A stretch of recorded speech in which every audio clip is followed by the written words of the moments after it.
We are finishing up Colossians today. So I hope you can just kind of buckle in. We're going to be covering quite a lot of material today. But just to kind of, if you haven't been with us, bring you up to speed. Alex started us through Colossians. And so Paul is writing a letter to the church in Colossae. And they're dealing with some problems. They have some heresies, some false teachers coming in and leading people astray. And so he spends the first part of this letter focusing on Christ. Who is Christ? What role should he be playing in our lives?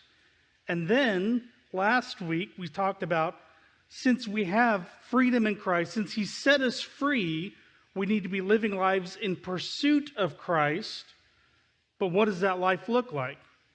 And so we spent some time last week talking about a life pursuing Christ and what that looks like. And so today, Paul takes it a little further and he starts focusing on specific relationships in our lives. He talks about marriage, parents and children.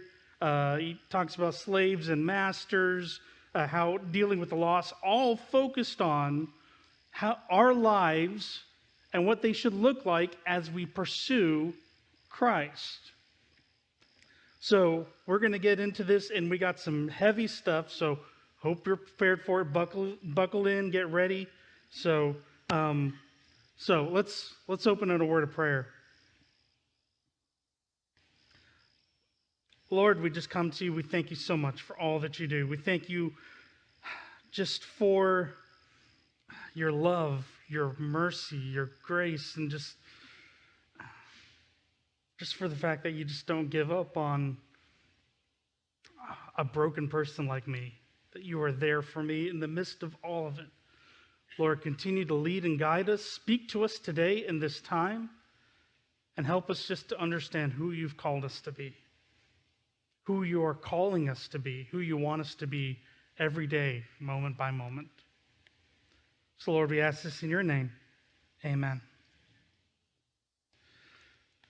So, as Paul is writing, one of the big struggles for the nation of Israel for a long time was, how do you relate to a God you can't see?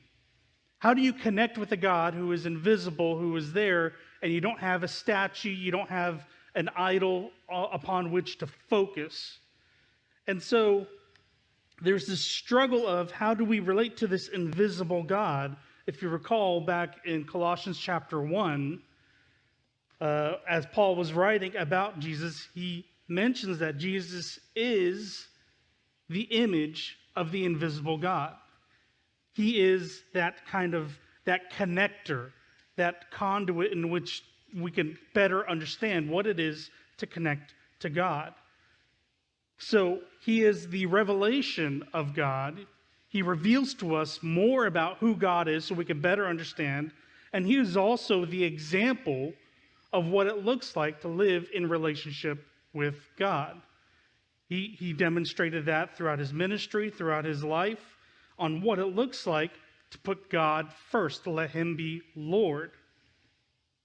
So, now, as relationships go, if we're living in relationship with God, there's this struggle, and the struggle is, how do I invest in that relationship? How do we invest in our relationship with God? Because, I remember back when me and Tamara were dating, just to be completely honest, as part of the things that we did, we're getting to know each other, I watched so many Hallmark movies. And I don't care for Hallmark movies. They're just not my thing. And to her credit, Tamara watched so many low-budget B films. It's amazing that she ended up marrying me at all. But, we did that because we were investing in what was important to each other. She enjoyed those Hallmark movies, so I was going to invest the time and energy in spending time in those things that she cared about, in the same way she did the same thing with me. And so, as we understand what does it mean to live in a relationship with God, how do we invest in our relationship with God? Well, what does God truly care about? God values people. So, as we hold on to that thought, because this is really important, our relationships with people reflect our relationship with God. If we want to truly understand what our relationship looks like with Christ, how are we treating people who were created in the image of God? And if we truly believe that people were created in the image of God, then the way we treat people, the way we enter into relationship with them matters, because how we treat them is a reflection of how we are treating God in our lives. So last week, Paul was writing, he was talking about, living a life in pursuit of Christ. And then he mentioned in chapter 3, verse 15, he said, "Let the peace of Christ rule in your hearts, since you are one body." He's talking to the church, telling them how to form these relationships among the believers. He says to be united. And then he follows up and he says in verse 17, "Whatever you do, whether in word or deed, do it all in the name of the Lord Jesus." So he's writing to the church and he's helping them understand what this relationship looks like. And so he didn't use the word, but this word's going to come up quite a bit today. And it's one of these kind of buzzwords that tends to kind of get some people a little riled up. He's talking about submission. He's talking about submission to each other as fellow followers of Christ. Now, that idea of submission essentially means putting the interest of somebody else above myself, to put them as more important, and to have humility as we interact with each other. And so keep that in mind as we start looking at specific relationships. In particular, he's going to start talking about the marriage relationship. So, picking up where we left off, verse 18, Paul writes, "Wives, submit to your husbands as is fitting in the Lord. Husbands, love your wives and do not be harsh with them." So, Paul's writing and he's telling them how these relationships among the believers should look. And he goes into much more detail in Ephesians chapter 5 and 6. If you want to go and read that, I highly encourage you to do so. But here he just mentions it briefly.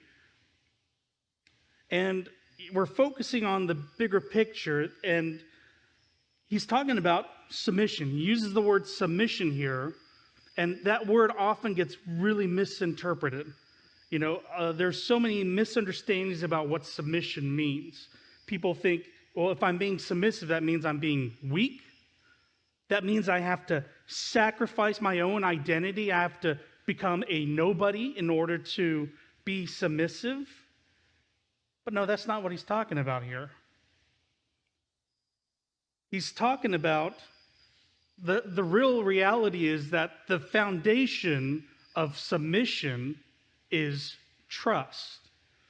Back when I was pastoring churches, if anyone ever came to me and said, "Hey, we want you to perform our wedding, but that whole submission thing in the vows, yeah, we're not going to do that." That was a huge red flag for me, just because that just told me there's a missing trust in this relationship before the marriage even starts. Now, I want to catch you there real fast, because when I say trust, oftentimes, especially in terms of marriage, our minds might immediately jump to trusting my spouse. That's not the trust I'm talking about here. I'm talking about trust in Christ. When Paul is talking about submission, he's talking about putting our faith in Christ. He's describing a marriage that is not two people married together. He's talking about two people who are submitting themselves to Christ, pursuing Christ together in relationship. So it's not just two people, it's this Trinity: husband, wife, God. That is a biblical marriage. And so as we talk about submission, we're talking about submission to God. We're talking about trusting in God. And so as we kind of look at this, Paul says, wives, submit to your husbands as it is fitting to the Lord. He's saying, trust that God has your back in this. Trust in Him. Now, as I say that, I do have to clarify our trust, our obedience is to God. And so in no ways does that mean that we should put ourselves in a situation where I'm being obedient to turn away from God. Our ultimate obedience is to God above all else. But we should be obedient. We should be submissive in those relationships as is fitting, as God calls us to do. And men, we're not off the hook. It's not just about women being submissive. He also talks about men, love your wives. In Ephesians, he actually goes so far as to say, men, love your wives as Christ loved the church. So, how did Christ love the church? Well, he died. He gave of himself. He sacrificed all he had for the church. So that love that men we're supposed to have is a submission to God, once again, as we love our wives. So, as we go into this, and Paul says, what does this relationship look like if Christ is Lord in your life, if you're truly being obedient to Him? Well, ladies, are you trusting your husband? Are you trusting him? Trusting that God is going to move in him? Maybe if God's not there, that God is going to use you to grab a hold of him, to capture his heart, to call to him. And men, are you loving your wives as Christ loved the church? Are you giving yourself? Are you putting their needs above your own? Do you have the kind of character that makes it easy for your wife to trust in you? So Paul, he carries on. He starts talking about this next relationship, children and parents. So in verse 20, he says, children, obey your parents in everything, for this pleases the Lord. Fathers, do not embitter your children, where they will become discouraged. So here we have another relationship he's pointing out, talking about parents and children. This is another relationship that is extremely important, common in most everyone's lives. And the first word he uses there, he says, children, obey your parents in everything, for this pleases the Lord. So once again, he's using that word obedience, which basically is submission. Now, he doesn't say, children, obey your parents when it is easy. Children, obey your parents when it is convenient. Children, obey your parents when you want to. He says, children, obey your parents in everything, for this pleases the Lord. That obedience is not, I'm going to be obedient to you because you deserve it. I'm being obedient because this is what God has called us to.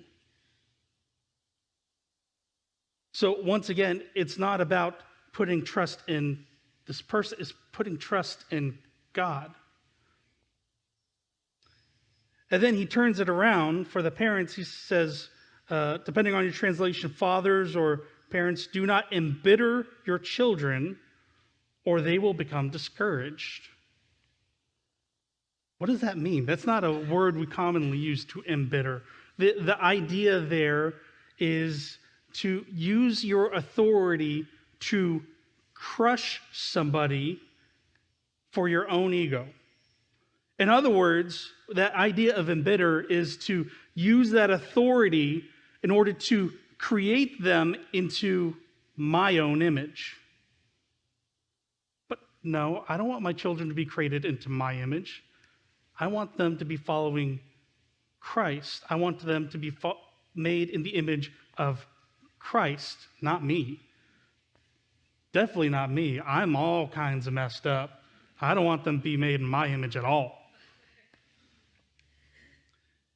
And so as he talks about this, he's saying, children, be obedient to your parents out of obedience to God. Now, once again, that obedience does not mean be obedient to a point of going against God. Not to be obedient to do something unethical or wrong.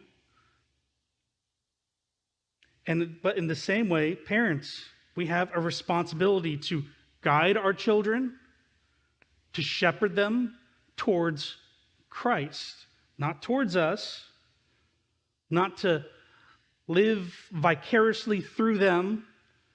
None of this, I didn't get to be the star football player, so you will.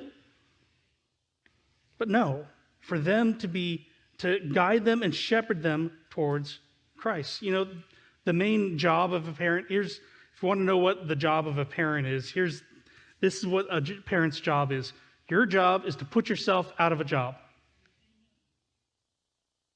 Your job is to raise your children so that as they get older, they will continue to pursue Christ as they go off and live their lives and do different things, for them to continue to follow Christ. Not to be this helicopter parent thing that's become so popular to kind of make them dependent upon you for all decisions, or none of this, I want to be a friend to my child and we're just going to kind of be buddy and just because it makes me feel bad to, try to, correct them in any way. No, they don't need that. They need to be pointed to Christ. So, he started out talking about marriage, follows up talking about children and parents. Now, here's another one. Brace yourselves. This is a difficult one. So, verse 22, he says, slaves, obey your earthly masters in everything, and do it not only when their eye is on you and to win their favor, but with sincerity of heart and reverence for the Lord. Whatever you do, work at it with all your heart, as working for the Lord, not for men, since you know that you will receive an inheritance from the Lord as a reward. It is the Lord Christ you are serving. Anyone who does wrong will be repaid for his wrong, and there is no favoritism. Masters, provide your slaves with what is right and fair, because you know that you also have a master in heaven. So he talks about this relationship, slaves and masters. Now, I have to kind of make sure we understand something. Paul is not advocating for slavery here. He's not endorsing slavery. He's simply acknowledging that in this time in history, this is a relationship that exists. And the church needs to be guided on how do we deal with this. There are people in the church who are slaves, who are servants, and there are people in the church, in this brand new church, who are masters. And they need to be guided on into how do we live this out? What are we supposed to do? So he's not endorsing slavery. in this. He's simply acknowledging we need to figure out how this relationship should look if Christ is truly Lord in your life. So he uses that word obey again. Slaves, obey your masters. Coming back to that idea of submission. And in this relationship in particular, he kind of points out that as you're living your lives, that your lives are essentially a testimony to Christ. Your life is a testimony. That how you do the things you do, your everyday living, reflects Christ in your life. So he tells them, whatever you do it, and do it not just when your master is looking. Parents probably understand this idea of, have you ever told your child to do something and they're like, okay, fine, I'll do it. Like, telling my son, take out the trash. And he'd be like, okay, fine. And it's obvious he does not want to do it. And he'll do it eventually, but he's going to make sure he doesn't want to do it. That's kind of the idea here. This idea of, I'm going to be obedient, but, just kind of throw it in your face. But no, he's saying, don't do that. Don't live that way. As you live your lives, as you serve, do it as if you're serving the Lord. To do it with passion, with integrity. And then he turns it around and he says, masters, provide your slaves what is right and fair, because you know that you also have a master in heaven. So he's saying, masters, don't be abusive. Don't be cheating. Don't be greedy in the way you treat them. We get to see a little more of this. If you want to read something, go read the letter to Philemon. Philemon is a letter Paul wrote because Onesimus, a slave, ran away from his master. He was a believer in Christ, and he came and he visited with Paul and actually served him. And Paul writes a letter to Philemon, Onesimus' master. That's a tongue twister to say. And he basically says, okay, I'm sending Onesimus back to you. Embrace him. You're both brothers in Christ. Embrace him as a brother in Christ. Treat him fairly, treat him kindly, treat him like he is a brother in Christ, like he is family. And Paul doesn't say set him free right now, but he says treat him lovingly, kindly, and if God moves you, you follow what God moves you to do. So he goes into all this telling us these are what these relationships should look like in our lives. And then there's one more really important one. So in chapter 4, verse 2, he says, devote yourselves to prayer, being watchful and thankful. And pray for us, too, that God may open a door for our message, so that we may proclaim the mystery of Christ, for which I am in chains. Pray that I may proclaim it clearly as I should. Be wise in the way you act toward outsiders. Make the most of every opportunity. Let your conversation be always full of grace, seasoned with salt, so that you may know how to answer everyone. So Paul's talking about all these different relationships in our lives. He starts talking about marriage. Then he moves on to parents and children. He starts talking about slaves and masters. And now he's talking about how we interact with those who are not in the church. He uses the word outsiders. Not that they are less than, not that they are unimportant. They're not part of the church yet. And as he talks about them, the first thing he tells them is prayer. He says, begin with prayer. Not only praying for the lost, but praying for those who are out sharing the gospel, those who are actually in the field trying to reach out to them. And then, we're not off the hook. He says, pray that you would have opportunity to share. It's not just about, those people in the mission field, let them do it. And he says this thing that I think it's really important. We read it and I think we tend to glance over it. In verse 6, he says, let your conversation be always full of grace, seasoned with salt, so that you may know how to answer everyone.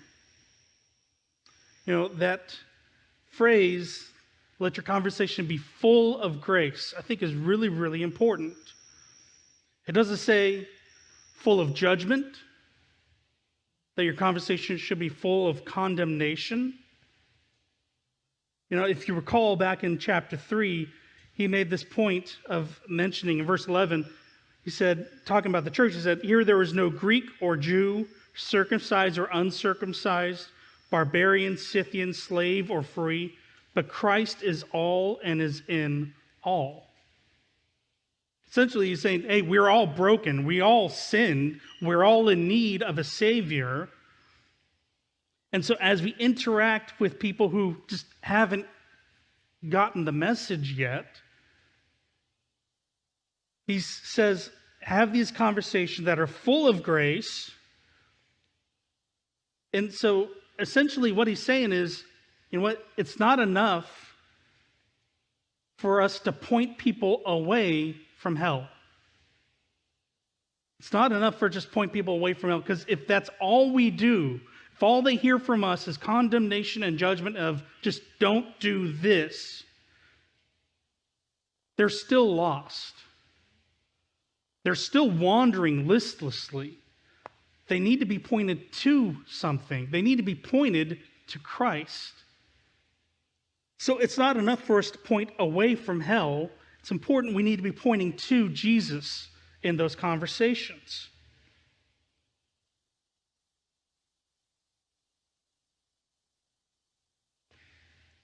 So as Paul kind of wraps up this letter, we're not going to read it, partly because a lot of these names are really difficult to pronounce, and I don't want to butcher them, but also because we're just kind of, I don't want to, just rattle on forever.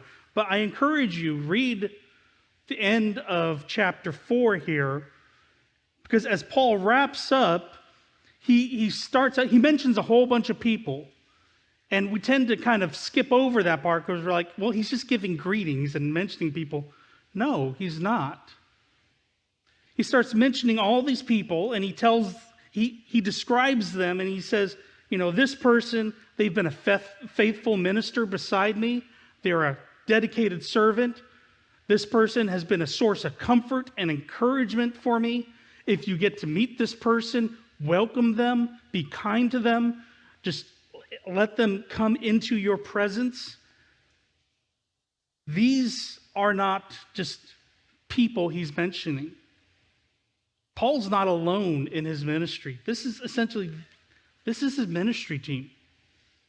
These are people who've been serving alongside him in ministry. And all this that we've been talking about, all this about pursuing Christ, serving him, and having these relationships that reflect our relationship with Christ, these people that he mentions at the end of chapter 4, these are examples. These are people who are going down the right path. So he tells them, if they come to you, welcome them into your presence, show them kindness, treat them kindly, because these are people who are they're going the right way, and you want their guidance. You want to listen to them because they have something to say. It's really important for us to realize that being a follower of Christ is not something that's supposed to be done in isolation. It's not an individual thing. It absolutely drives me nuts when I hear people. I'll talk to people about what's going on in their faith and what is God doing, and oftentimes they'll kind of come up with this. Well, my faith is personal, which is basically saying I don't want to talk to you about this. It's just between me and God. It's like, no, that's not how this works. First of all, that idea that my religious faith is personal, that's a fallacy. Because here's the truth. Everything's personal when you're a person. Everything is personal. But it's not just between you and God. Because as a person, especially as a person who is supposed to be living a life pursuing Christ, how you treat your spouse is a reflection of that relationship. What kind of parent you are reflects your relationship with Christ. What kind of employee or boss or manager you are is a reflection of who you are in Christ. What kind of church member you are is a reflection of your relationship with Christ. Are you a spectator Christian? Are you a consumer of Christianity? You come to church just kind of, what does the church have to give to me? And if that's the case, you know what? Maybe now's the time to change that around. Greg mentioned the missions team meeting next week or joining the choir. All these relationships, all our interactions with people are a reflection of our relationship with Christ. Are the relationships in your life manifesting or reflecting having a deep, personal, growing relationship with Jesus as your Lord and Savior? That's a really important question for us to ask ourselves often. And so as we kind of wrap up, and I know we've went through a lot of stuff really, really quickly, we really got to ask ourselves, how are you investing in your relationship with Jesus? Are you growing in wisdom and knowledge of His Word? If not, maybe get plugged in with a small group. Get plugged in with a Bible study. Find someone to come alongside you and just hold you accountable and just say, you know what? What are you reading? Are you spending time in God's Word? Is God speaking to you? Are you investing in the fellow body of Christ? Are you participating in God's work here in this world? Are you supporting each other, encouraging each other, helping lift each other up in the midst of trials and tribulations of all kinds? Maybe even admonishing one another. You see someone kind of going down a path and, you know what? I need to speak some truth, not earthly wisdom, but I need to speak some of God's truth into this. Are you pouring into the lost? Are you those people that Jesus loved so deeply that He was willing to give His life on the cross so that they can be reconciled with God, who haven't quite gotten it yet, maybe they've never heard the gospel, or maybe they have and they're still running away from God? Are you reaching out to them? Are you there pouring into them, trying to hold out a hand? What are you doing to invest in your relationship with Christ today?